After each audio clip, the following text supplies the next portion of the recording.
dengan Allah itu nomor satu itu syukur.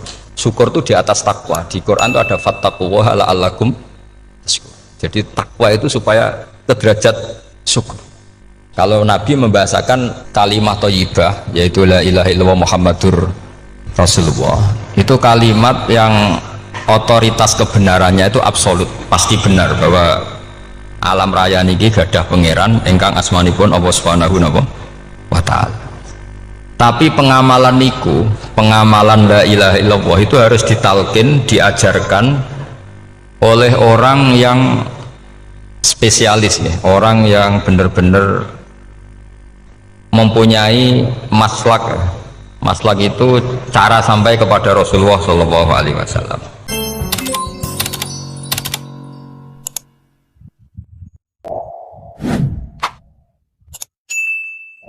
Bismillahirrahmanirrahim. Alhamdulillahirabbil alamin. Wassalatu wassalamu ala asyrafil mursalin sayyidina Muhammadin wa ala alihi washabbihi ajmain. Amma ba'du. Dengan Allah itu nomor satu itu syukur. Syukur itu di atas takwa. Di Quran itu ada fattaqullaha la'allakum tashkurun. Jadi takwa itu supaya ke derajat syukur. Kalau Nabi membahasakan kalimat thayyibah yaitu la ilaha illallah Muhammadur Rasulullah, itu kalimat yang otoritas kebenarannya itu absolut, pasti benar bahwa alam raya niki gadah pangeran ingkang asmanipun Allah Subhanahu wa taala. Tapi pengamalan niku, pengamalan la ilaha illallah itu harus ditalkin, diajarkan oleh orang yang spesialis nih, orang yang benar-benar mempunyai maslak. Maslak itu cara sampai kepada Rasulullah Shallallahu Alaihi Wasallam. Kalau tersemut ketika Mbah Mun sering ngendikan ihdinas siratal mustaqim siratal ladzina an'amta 'alaihim. Terus uniknya di surat Fatihah itu, ya Allah tunjukkan kami ke jalan yang benar. Itu bukan sirotoka jalan jenengan, tapi siratal ladzina an'amta 'alaihim. Saya masih ingat betul ketika Mbah Mun ngendikan Allah itu mboten saged ditiru. Wong Allah mboten dahar, mboten ngombe, mboten tidur. Sing saged ditiru niku nggih padha-padha manusa, sehingga disebut ihdinas siratal mustaqim siratal ladzina. Maka dalam disiplin ilmu sanad itu sampai ada kalimat ekstrim, man ta'alama bila syekhin fasehuhu seton. Itu tidak main-main ya. Artinya ketika orang lain menuduh dunia kiai katanya terlalu kayak kerajaan kecil, santri tidak pernah ngeritik, itu keliru. Sebetulnya memang aturan ilmu itu diantaranya untuk ilmu agama itu harus pakai apa? Sanad. Bukti ini apa? Ihdinas siratal mustaqim siratal ladzina an'amta 'alaihim. Jadi untuk mengikuti jalan Allah niku harus mengikuti jalannya orang-orang yang telah engkau beri nikmat. Telah itu artinya finish. Finish itu artinya sudah meninggal. Saya masih ingat betul kalimatnya Mbah Mun, kalau kamu mengikuti orang, kalau ingin kebenarannya permanen, yang sudah meninggal. Potongan-potongan soleh dadakan ngeten kan nggak meyakinkan. Pas ngaji gayanya kayak wong soleh, enggak mulai kumat meneh, soleh meneh, kumat meneh, itu kan nggak meyakinkan. Istighfar gini nangis, karek nonton dangdut gini nyesal. Terus apa ya, nggak jelas no? Terus gak kasil maksiat ya nyesal, gak kasil toat gitu nyesal. Itu nanti ikut partai wa akharuna atarafu bidunubihim kholatu amalan sholihah wa akharuna sayyi'ah. Jadi orang-orang zaman akhir itu nyampur aduk antara kebaikan dan keburukan. Kayak sampean sering sholat saf awal itu ya baik, tapi ya ono sombongi. Maksudnya ono sombongi kowe iku sapa wani kok ngarep. Maksudnya itu ya ribet kan. Makanya ada wali jadi wali itu karena kalau sholat itu di belakang. Alasannya aku izin mbek pangeran sawane kok ngarep. Jadi ilmu itu macam-macam. Bapak Rian sering dawuh, nak ana wong istiqomah ngimami masjid itu ya apik. Tapi nak keseringan ya perkarane ambisi mau digenti. Jadi istiqomah itu nak keterusan itu ya dadi ambisi. Mulane gak jelas ngimami masjid terus itu istiqomah apa mau. Artinya apa? Hidup ini nggak jelas. Justru nggak jelas itu bagus karena ketok menusane, napa? ketok manusia. Sehingga dalam ilmu fikih itu lucu. Lo cerita wali-wali top Abdullah bin Umar niku semadzhab dengan Abdullah bin Abbas. Mboten seneng urip teng tanah haram. Ketika banyak ulama, banyak sahabat senang hidup di tanah haram, alasannya sholat di tanah haram itu seperti 1000 napa? Sholat. Tapi yang dipikir beliau bukan sholatnya, maksiat di tanah haram juga lipatannya sama. Maka rumahnya Abdullah bin Umar itu pas yang berbatasan. Nak sholat di bojone di tanah haram, nak tukaran metu. Jadi ono area tukaran itu dikondisikan steril. Jadi masyhur itu. Jadi beliau nak lagi mesra di bojone wiridan teng tanah haram, nak tukaran metu sik. Baru tukaran. Secara meyakinkan karena sehingga kita di Indonesia sebenarnya punya sisi yang luar biasa karena kita ada maksiat di tanah haram. Jadi bisa saja kita ini orang keren karena tidak pernah maksiat di tanah haram. Walaupun saya nggak tahu kaji atau umroh tambah keren karena nggak pernah maksiat di. Karena banyak juga orang yang nangis di Masjid Haram jebule ngenes. Kamu naki sing elek bojoku tok. Rawong Turki wayu, wong Pakistan wayu. Bareng roh bojone elek wireng pesek. Terus nangis, ya Allah, sakmu naki sing elek kok bojoku tok. Nah, berhubung wayah haji dikira itu religius, napa? Akhirnya sing wedok gak terima, sakmono iki ganteng kabeh sing elek kowe tok. Makanya di haji itu pangeran nyindir faman faradha fihinnal hajja fala rafatha wala fusuqa wala jidala fil hajj. Itu pakai fi ku ing dalem. Jadi potensi maksiat kalau kaji itu fi. Justru pas haji itu pas potensi maksiat. Wong tenggene matof niku nggon tawaf niku. Wis masyaallah wong ayu ki pirang-pirang, wong ganteng ki pirang-pirang. Terus mari geger, mergo rebutan ngambung hajar macam-macam. Jadi pulau suwon ijtihad, dia napa ijtihad itu harus kita dengar. Jadi di antara mazhabnya ulama, termasuk Abdullah bin Abbas itu nempat di Taif. Taif itu dari Mekah 3 jam. Alasannya nggak ingin kalau terjadi apa-apa di tanah napa haram. Kita tahu Ibnu Abbas itu mengalami konflik politik dengan Abdullah bin Zubair. Itu ekstrim betul konflik berdua beliau. Akhirnya beliau milih di tanah haram. Wis tukaran-tukaran lah nak raneng tanah haram. Maksudnya gremeng, bukan tukaran bacaan gremeng lah, gremeng sidik nak raneng masjid haram. Artinya jangan kira orang di Indonesia terus ndak hebat, ya hebat, punya sisi nggak maksiat di tanah haram. Ya misalnya sholat kok ngarep nang masjid haram, jebule sholatnya ya Allah sini wong. Wis kok ngarep ben paling afdol, jebule paling keliru coba. Mulai takbir yo keliru plus seudon. Haji Indonesia nu nak sofa walu niate rada elek. Sudah sih mau coba bismillah tau ora tau tak gua ngarep gitu. Menurut kalau yang kesekian kali ditanya gitu. Jadi niate gua ngarep kepengen ngetes sudah sih mau coba bismillah tau ora. Lha ngapain gua ape salat atau ape seudon. Bantah-bantahan. Aku krungu dhewe tau gua ngarep pancen ra maca. Sing gak guri ora maca tapi lonton ora caku gak ngarep ya kepen krungu nyatane ora. Jadi gak ngarep. Terus kedua niatnya itu balapan ngambung hajar aswad. Jadi sholatnya gak ngarep. Sekali salam langsung melayu ngambung hajar aswad. Ibu niat tapi niat elek roh. Tapi tidak semua yang di sofa walu niatnya baik. Tapi niat tidak baik itu kadang baik. Itu saking apiane pangeran. Kalau kenangan cerita dari Mbah Mun yang paling saya kenang itu gini. Dulu wono santri nakal. Ya jadi ora dulu tok saya luwih akeh. Tapi sawangannya cerita kan kudu dulu karena sejarah itu syaratnya harus diomongkan dulu. Jadi aku rada kecewa sejarah itu dulu ono santri nakal. Saya itu luwih akeh. Ini aku kepengen nginceng ninge mergo ning wayu. Iku dhisik jarang ning sepeda motor ngalor ngidul ning pasar Bangilan jarang. Jadi nek kepengen roh iku kudu dadi bakul banyu. Terus bakul banyu karena satu-satunya cara roh wong ayu kudu dadi bakul banyu. Nyamar. Banyu ngisine ning jero jeding. Ya kadang ya roninge rajil bapan macam-macam. Kiai ini wali tenan, bukan wali debutan, bukan wali senior, namun wali betul. Nah, sama saya jadi wali kan terus rono kuota wali, segelem ragelem jumlahnya supaya tetap ada terus diangkat nonton mawon wali. Itu bertahun-tahun. Kiai ini ngerti, seneng, mergo digratisi, dikai rego murah. Kiai ini ngerti, nah iku niate elek. Suatu saat gak ada perkembangan.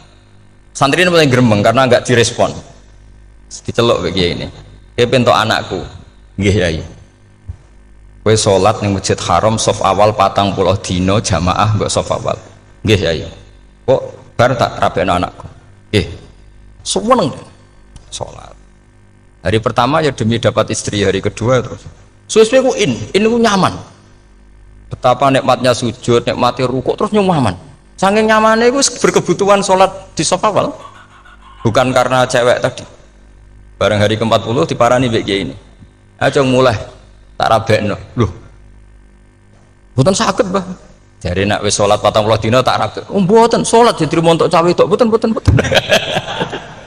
Mboten. Ngenyak uang salat diterima dijoli. Jadi orang nggak bener itu kadang ya jadi bener. Jadi wali kadang daftarnya lewat bakul banyu, terus kadang rodok delok wedok sithik-sithik, tapi nak pangeran ngangkat kira kurang coro. Jadi wali can iki. Akhirnya kiai ini sing nangis. Cung gelem lecok kamu pede mantu wong. Iki gak gelem-gelem tenan. Ngenyak uang salat diterima dijoli. Wah, itu luar biasa. Terus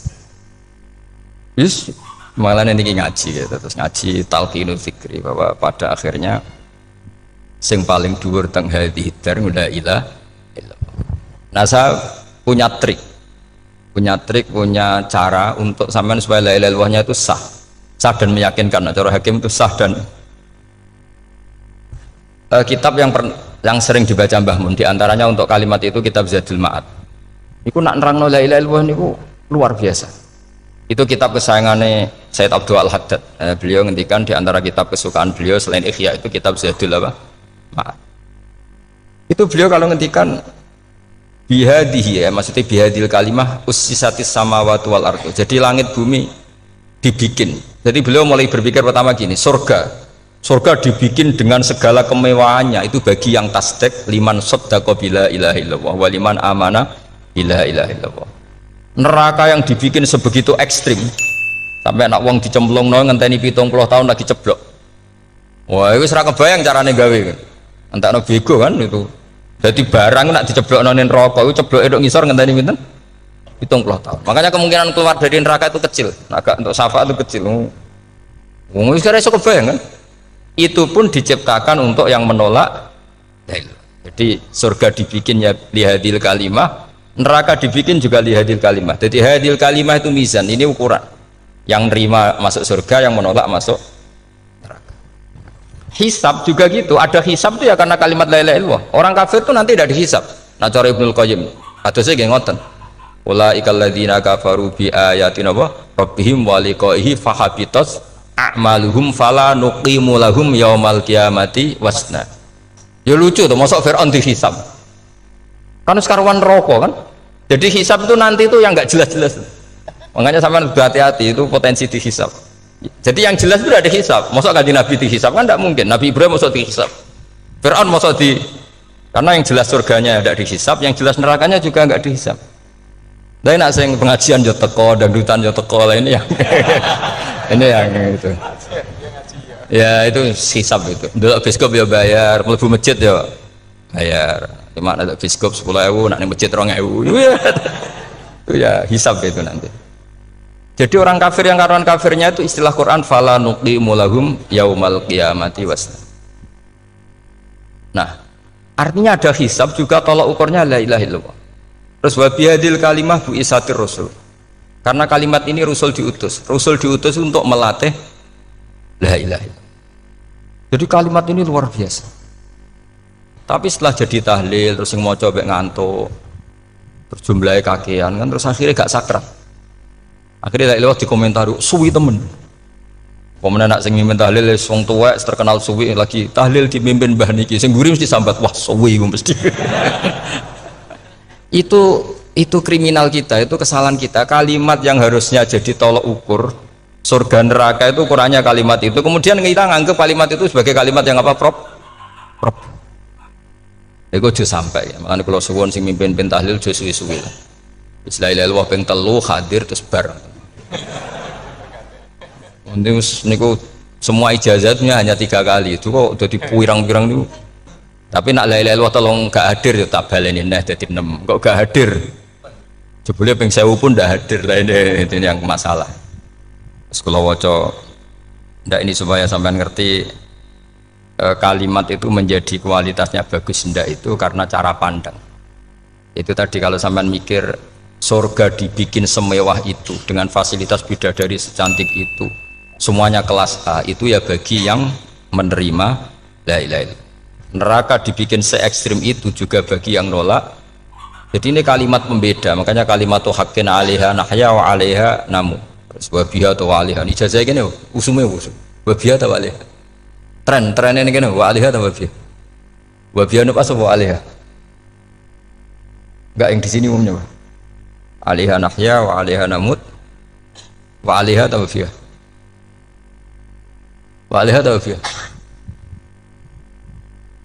oh berarti orang jelas prinsipnya gak jelas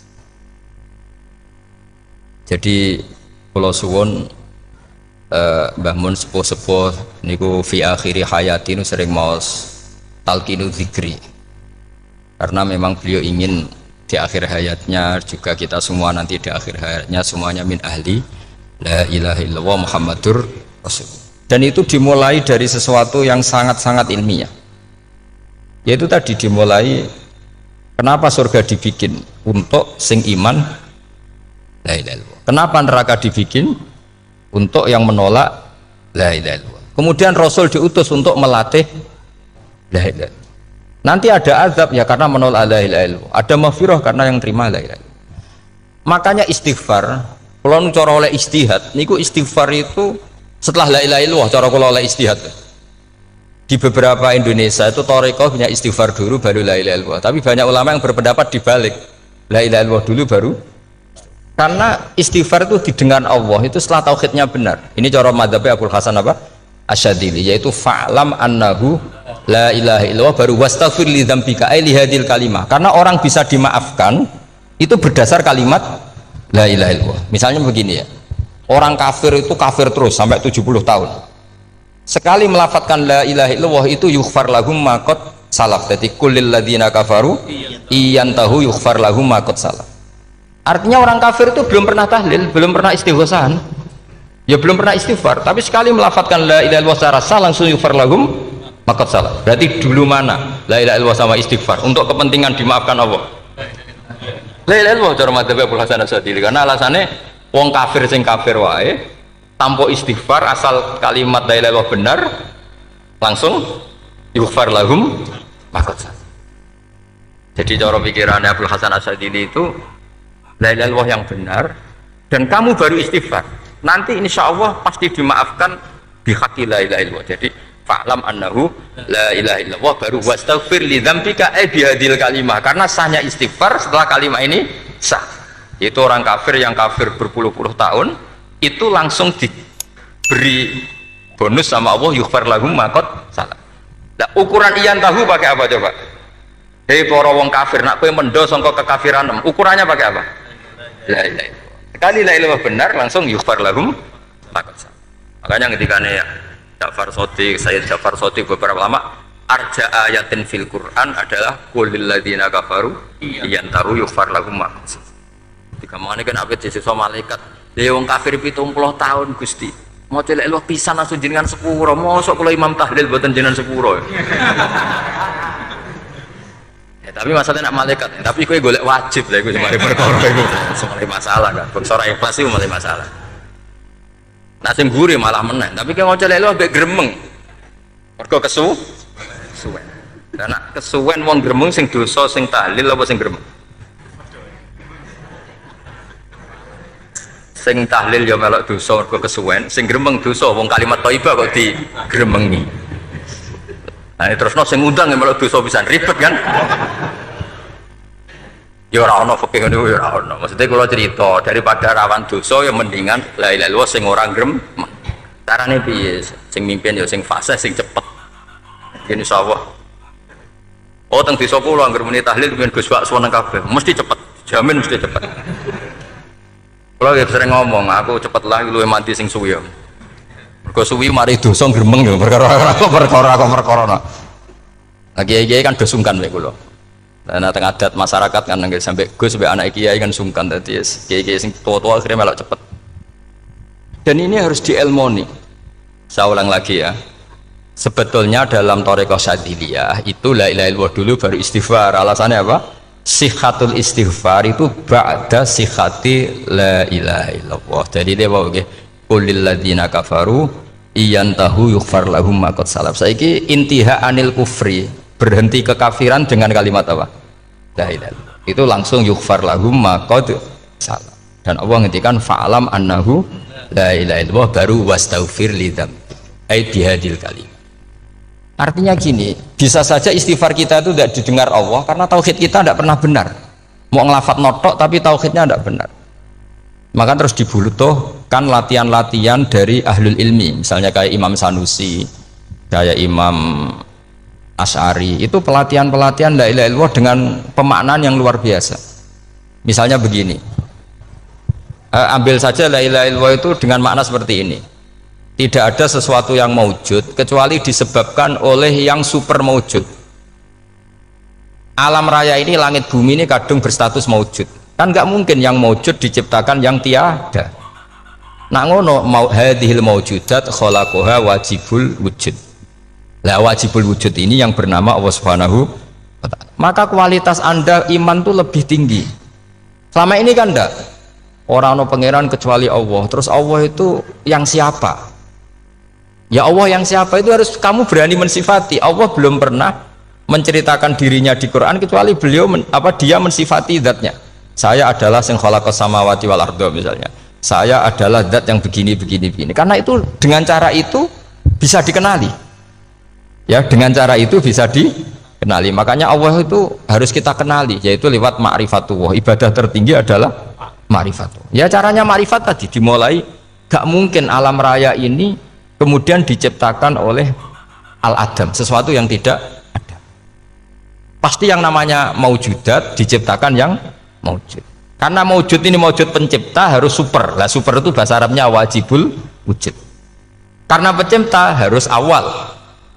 Gak mungkin Fir'aun itu Tuhan lahirnya di bumi, berarti dulu buminya ketimbang Fir'aunnya. Tuhan-Tuhan yang lain juga begitu, masa dulu buminya ketimbang Tuhannya. Makanya Allah pasti Tuhan betul karena bersifat awal, bersifat qadim.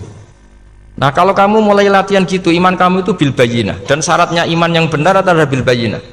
Bayyinah itu jelas welo-welo. Makanya semua nabi memaklumatkan diri, qul inni ala bayyinatim mir rabbi lam yakunil ladzina kafaru min ahlil kitab wal musyrikin munfakina hatta ta'tiyahumul bayyinah. Jadi kamu harus punya otoritatif kebenaran sing sampai welo-welo itu layak balus syakka wal irtiyab, sudah agak bisa ragu lagi. Nah saya khawatir kalau kita sudah tidak ngaji seperti ini, la ilaha illallah itu mau rutinitas.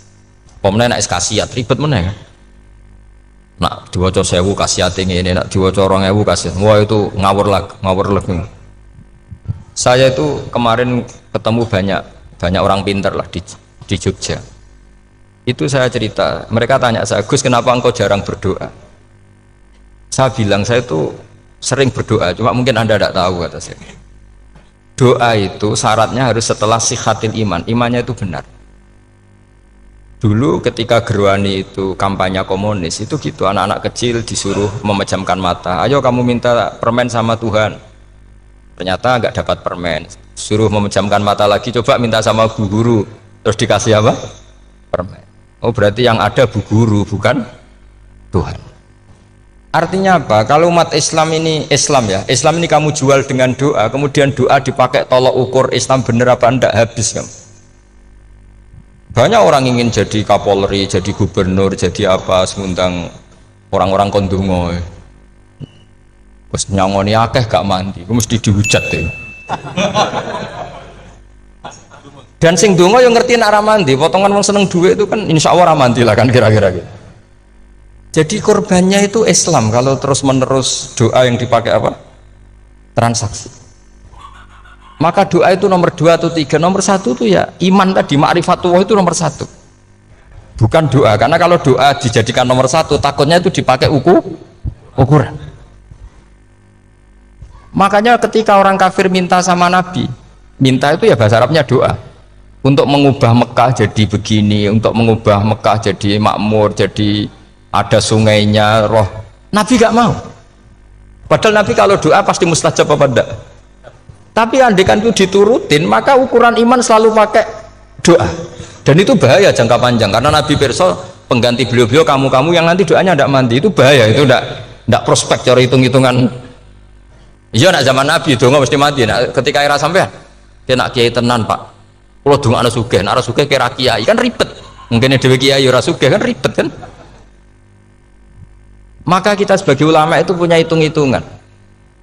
Nah, beda dengan pakai ma'rifatullah. Misalnya begini, ini contoh paling gampang. Orang kafir itu dulu mengukur kebenaran Muhammad, mereka tentu manggilnya Muhammad. Muhammad, kalau kamu mengklaim bahwa orang mati bisa hidup lagi, coba mbah-mbah kamu yang sudah mati bangunkan. Kalau bisa berarti kamu benar, kalau ndak ya ndak. Pertanyaannya itu yang faktu bi abaina in kuntum apa? Sodikin. Pertanyaannya, ngukur kebenaran dengan cara itu yang bikin standar siapa? Nah, Nabi itu sempat terdesak karena itu dipakai ukuran. Tapi kalau pakai ilmu mantek, jawabannya lebih gampang. Ngukur kebenaran dengan cara itu versi siapa? Versi saya. Kamu benar itu kalau bisa membangkitkan orang mati. Terus dari Nabi, ya kalau versi kamu ya kamu yang membangkitkan, nanti ditanya bareng-bareng. Loh, ini kan kita seperti itu kan, kita sering. Artinya apa? Islam ini yang bisa mengawal hanya ilmu. Doa itu nomor 2, yang bisa mengawal Islam hanya fa'lam, harus ilmu annahu la ilaha illallah. Ketika orang kafir lo tanya, Muhammad kalau kamu Rasul betul, fasayir jibala Makkah, jibalu Mekah kamu jalankan kemudian jadi emas. Dan orang-orang yang mati bangkitkan, kemudian kita tanya, adinuka hakun amla, agamamu benar apa enggak? Nabi andikan minta kira-kira dituruti Allah apa enggak? Pasti dituruti. Tapi masalahnya, masa menunggu itu? Masa Allah menjadi Tuhan nunggu itu? Allah selalu Tuhan, baik orang percaya atau tidak. Makanya Allah tidak mau nuruti, karena itu jadi problem jangka panjang. Iya, kalau Nabi mustajab doanya, terus era umatnya seperti ini. Sing kiai ini bendino dalail ora mesti mandi dongane. Gue sasing tirakat lah, gue ora mesti mandi dongane. Nak bab donga niku wis padha wae lah. Misalnya mesti mandi, nak wong waras mesti dinggo donga husnul khotimah, ora dinggo golek sugih, itu mesti amatir. Nah masalahnya nak dinggo husnul khotimah bagi mereka yang kedonyan ya gak ngefek, dianggap tidak prospek. Panjang kan? Makanya itu pinternya Nabi, nomor 1 itu al ilmu, fa'lam annahu la ilaha illallah. Lagi wastaghfir li dzambi. Gimana kalau suwon, kenapa ini cerita Mbah Mun, kenapa akhir-akhir beliau sering talqinu zikri, sering melatih zikir? Itu sirinya diantaranya bahwa kalimat ini harus menjadi kalimat super, kalimat sing alaiha nahya wa alaiha namut wa alaiha nub'ats atau wabiha nub'ats insyaallah ta'ala minal amin. Ya itu tadi, kita sebagai kiai itu ikut menjaga ini, jangan sampai kalimat ini membosankan. Tahlile suwi barbar segitu ono sing nyoal la ilaha illallah Muhammadur Rasulullah lane kurang panjang iki wakaf ta ora, terus panjang. Bahwa agama ini dimulai hatta ta'tiyahumul bayyinah. Jadi sesuatunya harus benar-benar sampai jelas. Orientasi para ulama dulu itu cara menerangkan la ilaha illallah itu sampai difahami an bayyinatin. Makanya semua nabi memaklumatkan diri kul inni ala bayyinatin mir rabbi. Sampai di situ. Dan semua cerita-cerita di tafsir Jalalain di apa-apa itu ukuran kebenaran itu lam yakunil ladzina kafaru min ahlil kitab wal musyrikin namun fakina hatta ta'tiyahumul bayyinah. Monggo. Maka semua kita itu harus punya kecakapan untuk merangkai dalil. Kalau gak ada pengalaman saking kitab-kitab turos, kitab-kitab dulu. Itu ketika beberapa ulama ditanya, dulu ketika ulama-ulama dulu berdebat tentang apakah imanul muqallid, imannya orang yang tidak bisa berargumentasi tentang Tuhan itu diterima apa enggak, rata-rata ahli sunnah bilang diterima, tapi tetap dengan catatan itu potensi goyah. Itkul man qallada fit tauhidi imanu lam yakhlu min tardidi. Tapi ternyata ulama-ulama itu prakteknya juga mengajari masyarakat supaya ada sedikit dalil atau kepastian logika. Masyhur itu ulama dulu ketika tanya orang-orang Arab, orang-orang desa, Ya Arabi, bima arafta rabbak. Kamu kok tahu kalau Tuhan itu ada, itu gimana? Jawabannya mereka meyakinkan. Al-ba'ratu tadullu alal ba'ir wa atharul aqdam yadullu alal masir. Ono tletonge sapi ya mesti ono sapine. Ono atharul aqdam, artinya ono tipake wong liwat ya mesti ono sing liwat. Sehingga itu sudah dianggap cukup kalau ada makhluk ya ada khalik. Artinya terus menjadi gampang ketika Allah ngendikan misalnya am khuliqu min ghairi syai'in. Mosok hadhil makhluqat sing maujudat kemudian khalaqahal adam. Itu kan enggak ketemu akal. Maka termasuk kekaguman saya sama kitab Fathul Bari sarahnya Bukhari itu ngendikane wa hadza sing inda ahlil mantak yusamma iltidzadzan aqliyan, bahwa agama ini harus ada kenyamanan secara akal. Kalau Nabi membahasakan wajadah halawatal apa? Iman yang manis itu misalnya kita profesor, kita ilmuwan, kita seorang yang top, yang paling cerdas di dunia, kemudian kamu secara agama didogma oleh pimpinan agama kamu, kebetulan pimpinan agama kamu misalnya komunis, terus diberi ajaran misalnya hadhil maujudat khalaqahal adam, yang maujud ini diciptakan ketiadaan. Kan mungkin profesor lah mesti stres. Piye wong Adam kok ciri utama ketiadaan ya layu asiru saya tidak ngefek. Bandingkan dengan misalnya kita goblok lah, petani lah, wong paling goblok lah misalnya diajari bumi ki ono mbah wonten, terus sing gawe bumi ono ya ono, wong barange ono kok sing gawe ra ono. Lebih gampang. Lah itu cara Fathul Bari hadaddin itu mudah sekali, sahlah qoriba. Kalau dalam baca Said Abdul Haddad itu hadil kalimah sahlah qoriba. Salah qoriba itu enak difahami karena ya sudahlah, kalau hadil maujudat ya khalaqahal maujud. Berhubung maujud ini maujud khaliq ya wajibul wujud, kira-kira maujud super lah atau kausa prima atau apa. Jadi segampang itu lama menerangkan tauhid. Nah khawatir saya kalau penjelasan seperti ini sudah hilang terus mau wong takok kasihate nak maca sakmene paket ngene, nak sakmene paket ngene. Lah anak ramadi terus mental. Jute la ilaha illallah ya ngobos. Nah ini kan jadi tersangka. Makanya saya tadi bilang, saya berkali-kali saya belajar tauhid, belajar ilmu mantek, itu kepentingan saya hanya satu, supaya orang familiar dengan logika la ilaha illallah. Itu tadi mulai yang pelatihan kelas ringan, yaitu tadi al-ba'ratu tadullu alal ba'ir wa atharul aqdam yadullu alal masir, sampai pelatihan yang agak berat, tapi sebenarnya tidak berat-berat banget. Karena tadi am khuliqu min ghairi syai'in, masa kalian semua yang sebegini hebat maujudat kemudian kamu disebabkan oleh sesuatu yang tiada. Iku mbok sampean profesor lah iku ora iso logika, wong barang ra ono kok nyebabno.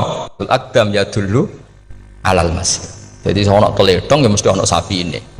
Ono tipak tracaane tak kaki ya berarti ono sing barli liwat. Artinya hadil alam ini atharun min athari qudrati. Kalau suwun, kalau mau maca sanad talqinu dzikri dari Mbah Mun, dan saya berharap kita ini saling menopang.